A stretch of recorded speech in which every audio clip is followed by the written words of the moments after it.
Hey everyone, this is MusicTechHelpGuy, and welcome to part 12, the final video in my Logic Pro 10 101 series. In this video, we're going to be making some final mix tweaks and do a final master of the song. If you'd like to work along with me, you can download the multi-track session of this song via the link in the video description below. Thank you to everyone who's already purchased it. It really helps keep the channel going. Also, I'll make a purchase link available so you can download all 12 parts of the series in addition to the session content, so you can watch it completely ad-free. So there's one more thing I want to do with the vocals that I left out of the last video. What I'm going to do is drag over all three of the vocal summing stacks that we created before, and we're going to route the output of these to a bus. So what this is going to do is it's going to allow me to process all of the vocals all at once, and it'll also let me control the overall volume of all three of the vocal summing stacks. So the reason why I'm doing this is I want to sort of control the sibilance a little bit and also control that megaphone range that we talked about a bit in the last video. So I'm just going to call this aux track all Vox. And the first thing I'm going to do to it is I'm going to add the multipressor to it again. So there's multipressor.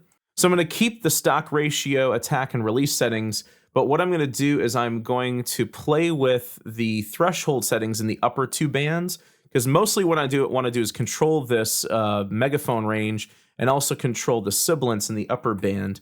So the only thing I'm really going to do here is the compression threshold for the upper mid band. I'm going to set this to -26. And then for the upper band, I'm going to set this to something really high, like 35. And what this is going to do is it's going to control the megaphone range and the sibilance range for all of the vocals, all of the combined vocals, not just the lead vocals like we did before. An answer to the past. These wasted days with you, been putting myself last. But all that's gone, and never again will I be torn between the wall and you and me. So it's really going to help with the S's because what can happen is when you get all of these vocal tracks stacked on top of each other, all of their sibilance and all of that megaphone range gets stacked on top of each other, and it becomes sort of uncontrollable. And every single time there's an S, you really hear that S. And so I'm just ducking down that level a bit. So the next thing I want to do is I want to get a good level mix of everything going on, because what I'm going to do is I'm going to start adding some volume automation. And up until this point, if I hit A here, we don't have any volume automation. Now, we did have some automation with the wah pedal, but we don't have any automation in terms of volume. So the problem is if I start adding volume automation, any volume changes I make with just the faders will be trumped by the automation. So we want to get a level mix first and then add automation second. So the other thing I'm going to be trying to do as I do this is I'm going to try to keep my stereo out sort of dancing around -6 here. I don't want to mess with the actual stereo out level. What I want to do is I want to make sure that the mix going into the stereo out sort of dances around -6. That just leaves us enough headroom for mastering. Now, one would think that maybe I'm going to go in and adjust each of the individual track levels. That's actually not what I'm going to do, because I want the track levels to be the same as they go into their summing stacks. Because if I adjust individual track levels, what's going to happen is it's going to affect how the bus processing on the summing stacks is processing. So what I'm going to do is I'm really only going to be affecting or adjusting the summing stacks. And for the bass guitar, we never sent it to a summing stack because it was by itself. So that's the one track where I'm sort of free to adjust it by itself. So I'm just going to play the song from the first verse, and then I'm just going to make some adjustments as I go and find a good balance that I like. With every turn I seek an answer to the past. These wasted days with you, been putting myself last. But all that's gone, and never again will I be torn between the wall and you and me, a bridge that must be burned. Darling, baby, drive me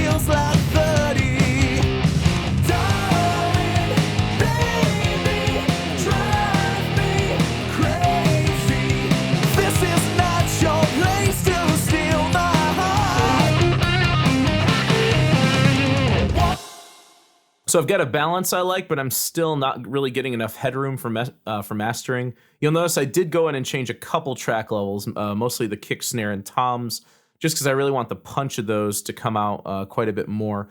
So what I'm gonna do is I'm gonna drag over everything. Let's just pull it all just down just a touch. I know this is gonna affect how the summing stacks for the vocals go into the all Vox bus, but let's just see what it sounds like.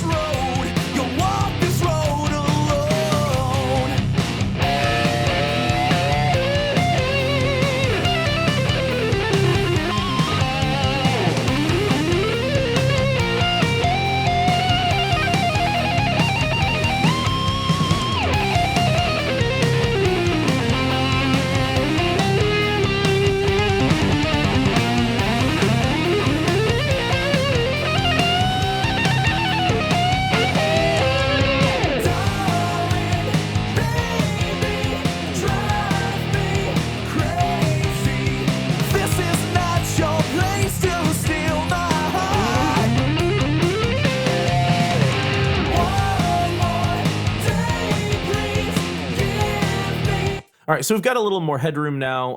It's hovering right around like -4, really. It's still not quite at -6. I just try to find as much headroom as I possibly can by pulling down these. But I mean, it's as long as we're not clipping, we'll be all right. And again, like I've said before, some plugins in Logic, or most of Logic's plugins, can actually be any clips you end up with can be recovered. I just don't like to make that a habit. To me, that's a bad habit. A good habit is making sure that your mix on your master output before mastering doesn't clip and also has a fair amount of headroom. Some people go as far as having -10 dB of headroom, but I think we're okay right now. So the next thing I'm going to do is let's add some automation. There's a few spots, especially at the end over here, where you can hear some hum in the guitar as the guitars end. Let me just show all of the guitars from their summing stacks. You can hear some noise at the end there. So the first thing we're gonna do is on the rhythm guitars main summing stack here, I'm gonna hit A. This pulls up automation. And what you can do with this is you can click in your automation. So what I'm gonna do is, with my snap mode off and my snap to automation deselected. You can either deselect this or change this to snap off. I'm going to just basically roll in this fade here right at the end of the guitar parts. Now you can hear a little bit of noise in the guitar solo as well. It's specifically on the guitar solo tags track. So let's switch the automation parameter over to volume. And we'll do the same thing here and just fade this out with automation. Now we don't have all that noise, that lingering noise at the end. Now another thing that you're probably hearing is you hear that little bit of that delay from that last guitar tag in there. So what we can do is we can actually automate the delay aux track down. Now you'll notice that you don't see the delay aux track out in the main window here. So what we have to do is hit X to pull up your mixer, click on the actual delay aux track, and you can right click and choose create track, or you can press Control T to create a track. So this creates a track that we can actually automate out here. So I can hit A, zoom in on that delay track, and automate its volume down as well. So the automation ducks down the volume of the delay track to kind of follow that last little guitar tag. So we have delay, and then it cuts out on the last note so we don't get that extra little echo effect at the end. Now, another thing you're hearing is the very, very last cymbal crash. For mastering, we don't want that to ring out forever. We want that to sort of fade out. So what we can do is, similarly to how we added this delay track to the main window, we can add our master fader to the main window. So again, you click on it, either right click and choose create track or hit Control T. And now we have an automatable master fader that we can hit A on and control the volume automation on. So let's just automate that last cymbal crash. And I kind of want it to end, maybe, say, around there.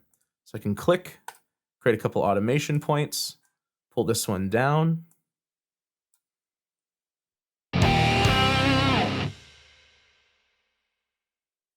And the cymbal swell fades out. So that's another thing we can do to sort of prepare for mastering.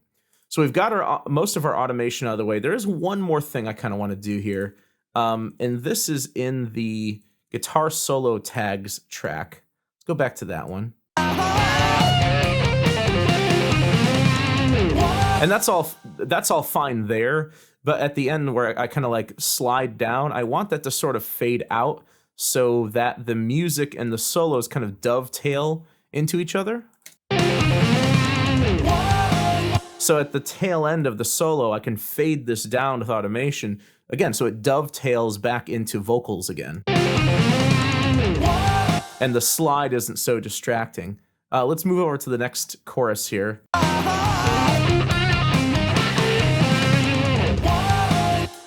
So here's another one where I want the tail end to fade out.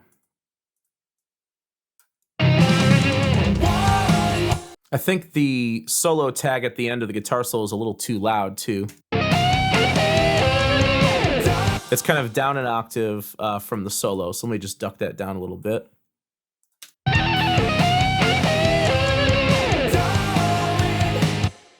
And then at the very end here, the very last one, the front end of this starts kind of in the lower register and isn't as easily heard as the back end of it.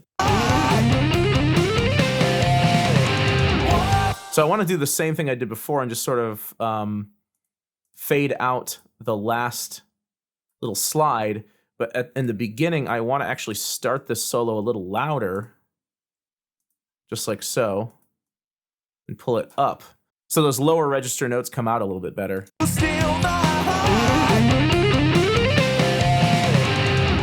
And you can play with the automation here and kind of ramp it a little bit different if you want.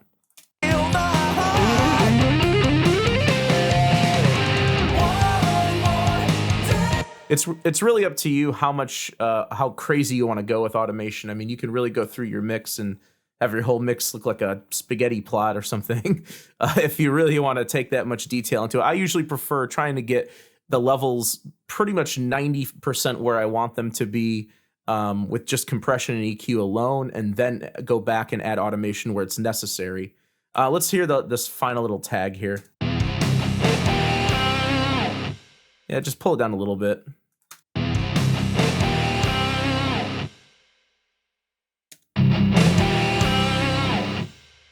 Perfect. All right, so now that we're pretty much done with levels and automation, we've got the mix pretty much where we want it to be. Let's focus on mastering now. All of the effects that I'm going to add for mastering are all going to be on the stereo out track. Now, normally what I would do is I would bounce this whole thing out, drag the whole bounce into a new session, and then master it as a 2-track. But one of the things that doesn't allow you to do is it doesn't allow you to make mix changes while you're mastering. So I'm gonna actually, for once, this will be the first time I ever do it on YouTube, is I'm gonna master within the same mix session. So what I'm gonna do is I'm gonna start off with the linear EQ. And I told you guys before, the linear phase EQ rather, I told you guys before that I use this for mastering and on buses because there's less phase cancellation and interaction between the bands. Really the only thing I'm gonna do with this is add a high pass filter around 25 Hertz. And all this is gonna do is it's gonna cut out any sub-low frequencies that don't need to be there.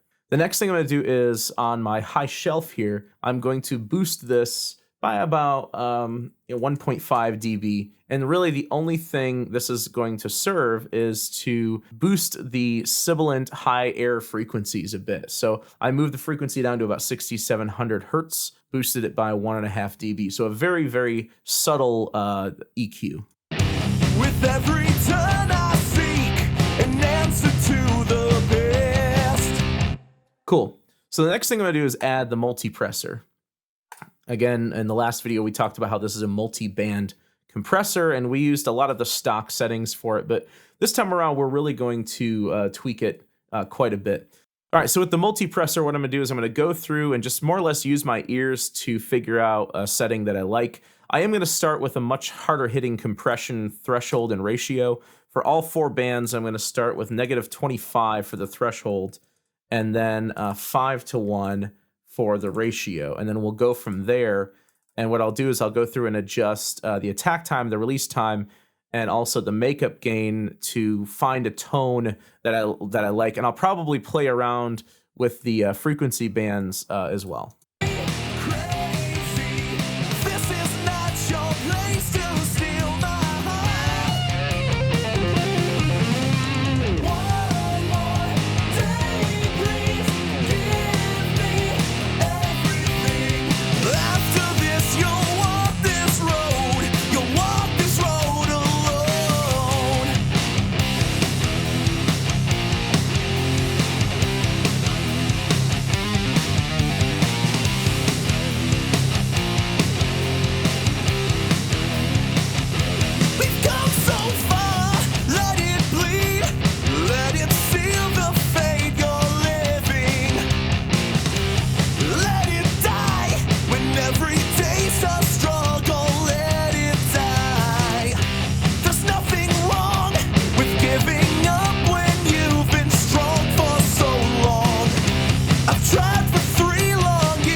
Yeah, and while you're doing this, you have to keep an eye on your master fader as well, and so you can sort of adjust the output level here to make sure that you aren't just adding additional gain and confusing loudness as better, because it's not necessarily, you know, louder is not necessarily better. So here's the before.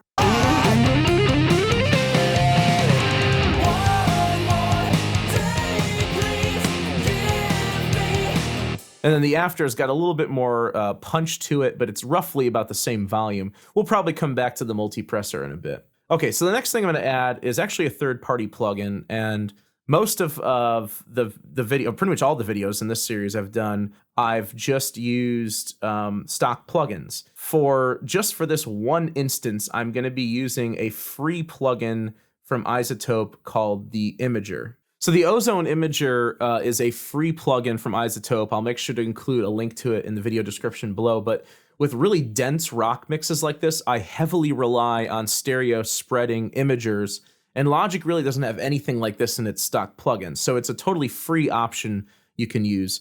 You're not going to use the stereoize function, because what this is meant for is turning mono material into stereo. We don't want that. Really, you're just going to adjust the width and make sure that this meter doesn't drop below 0. This meter is called a correlation meter and shows you the phase cancellation between the left and the right channels. And if this meter drops below 0, you can end up with some serious phase cancellation issues if the song is put into mono. So I'm just going to pull this up to taste, and we'll sort of spread the mix out. It's really going to help to unclutter the mid-range, and then we can go back to the multipressor and play around with some of the mid-range levels there as well. With every turn I seek an answer to the past. These wasted days with you, been putting myself last. But all that's gone, and never again will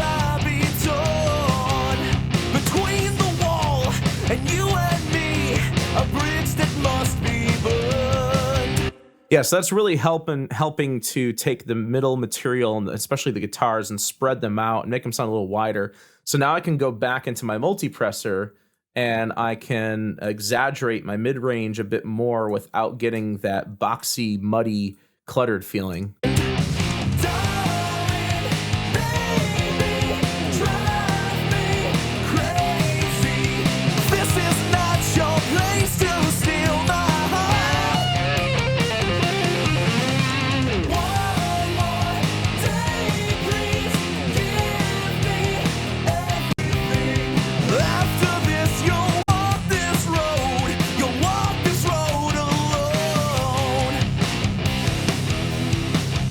Cool.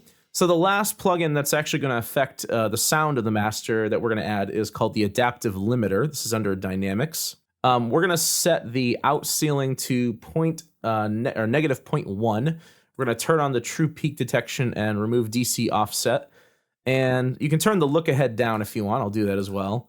And then we're going to play with the gain. And this is really where our last final loudness is going to come from. But you really have to use this plugin in conjunction with another plugin under metering, and this is called the loudness meter. And the loudness meter shows you an LUFS K-weighted scale of loudness. Now, the range that you choose to use or the setting you choose to use for mastering is a matter of debate. I usually, for heavy rock mixes, I will set this to -10, and I'll shoot to have an integrated loudness level of around -10. So the way we can do this is you can set your level that you're going for here, and then you hit start, and then you play the song, and then you adjust the gain on the adaptive limiter and continually reset it until you settle around the loudness range that you're looking for.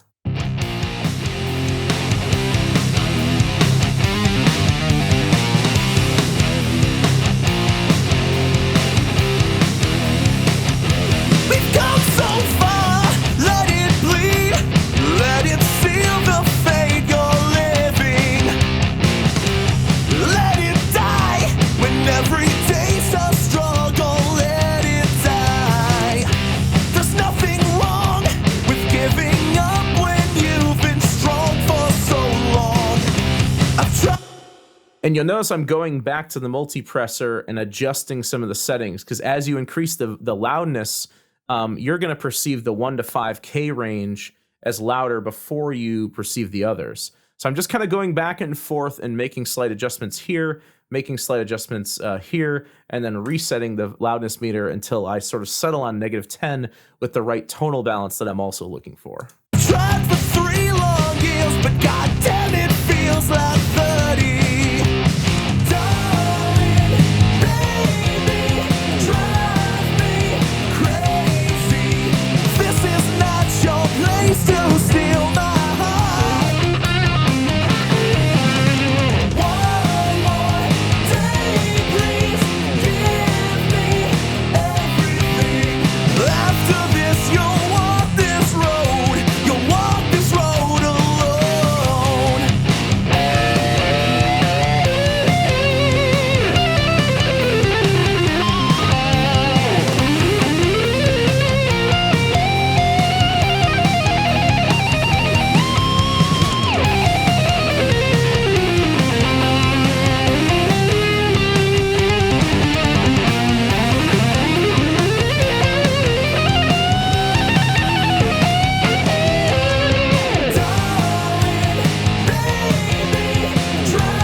Cool, and you also don't want to spread this too much either, because then you lose focus in the middle. You lose the focus in your kick and your snare drum. So you just have to be careful about these 3 plugins and how you use them.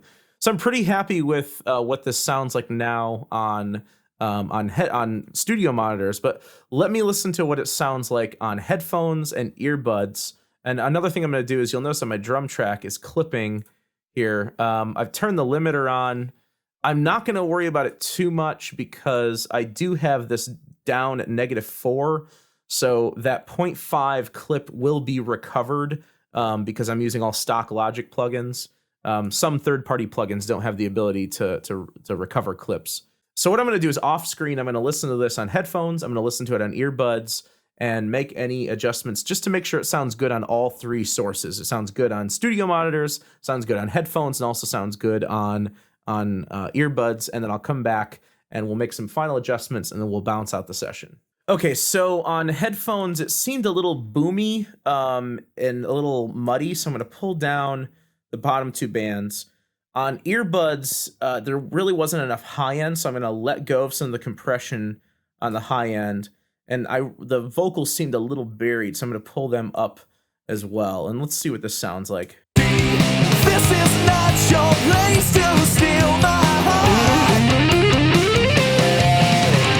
One more day, please give me everything. After this, you'll bleed. Let it seal the fate you're living. Let it die when every day's a struggle. Let it die. There's nothing wrong with giving up when you've been strong for so long. I've tried for 3 long years, but goddamn it feels like 30. Darling, baby, drive me crazy. This is not your place to steal my heart. One more day, please give me everything. After this, you'll walk this road. You'll walk this road alone.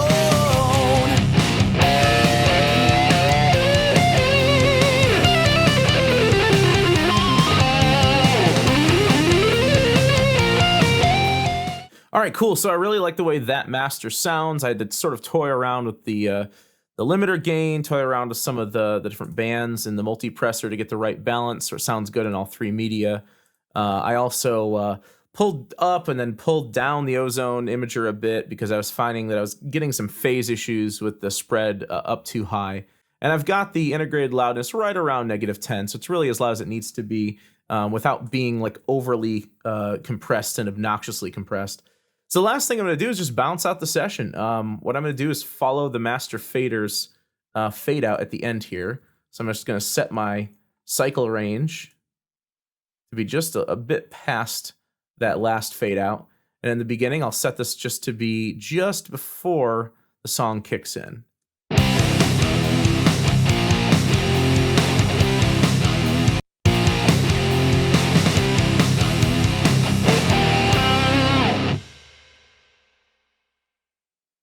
And I'll give it a couple more seconds. All right, so let's bounce this out.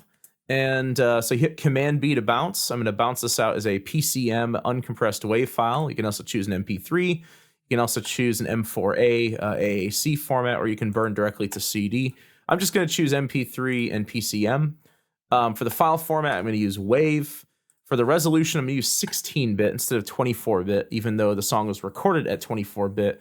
Most streaming platforms and download platforms only accept 16-bit 44.1 files. So you may want to downsample your sample rate and lower your resolution for this. Now, what I'm going to do is under dithering, I'm going to turn on my Power 1 dithering. Now, Power stands for Psychoacoustically Optimized Word Length Reduction. So dithering, in simple terms, is a low-level noise that's added to the master to optimize the word length reduction from 24 bits or whatever bit depth you're at down to 16 bits. And the only time you ever really have to use dithering is when you go from a higher bit depth down to a lower bit depth. And it just helps to preserve the quality of the recording while going down to a lower resolution. No one ever ruined a mix by not dithering, so if you don't, it's not the end of the world. It's just something you should do anytime you go from a higher bit depth down to a lower bit depth. For file type, I'm going to choose interleaved because I want my left and right channels to be in one file. The start and end point should reflect the start and end point of the cycle range that you chose. I'm going to do an offline bounce as opposed to a real-time bounce. And normalize, I'm going to turn off because with all my master limiting and everything, I shouldn't have to normalize anything. I also may want a compressed MP3 version to throw on SoundCloud or YouTube or whatever. So I'm going to set this to 320K, which is virtually lossless for MP3s. So I'm going to hit OK and choose where I want to bounce this out. and I'll just call this Master 2, because I did another one before for promo purposes.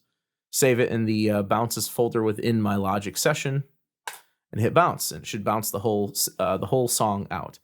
So while that bounces out, I'll just end this series with a few closing comments. I hope you thoroughly enjoyed the series as much as I enjoyed making it. Thank you again to everyone who's watched it, liked it, shared it, and purchased the multi-track session.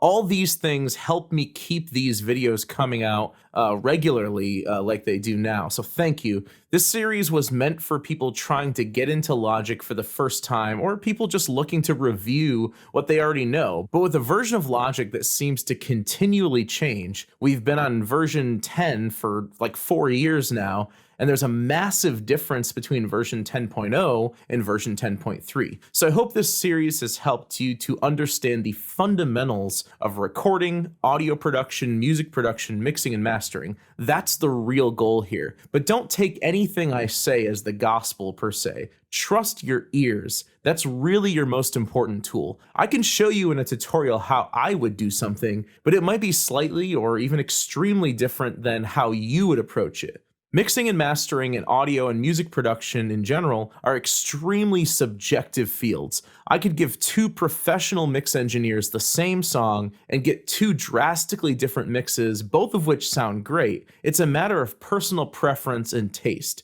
So that's why I say don't take my word as the gospel. Think of my videos as a rough guideline and then branch out with your own sound and your own ideas from there. For example, those of you who purchased the multi-track session will probably notice that the full mix I included in the download is slightly different than the mix that we did in this series. That was a mix I did to promote the song, and this is a mix I did to teach how to mix and master the song. And I ended up with 2 pretty different results, both of which are good, but still slightly different. I'll be adding this final mix to that download if you purchase the download in the future, and I'll label it Mix 2 or something like that. Also, if you downloaded it previously and you want this copy of this version, just email me from the email that you purchased the original session from, and I'll resend a download link to your email so you can get this version too.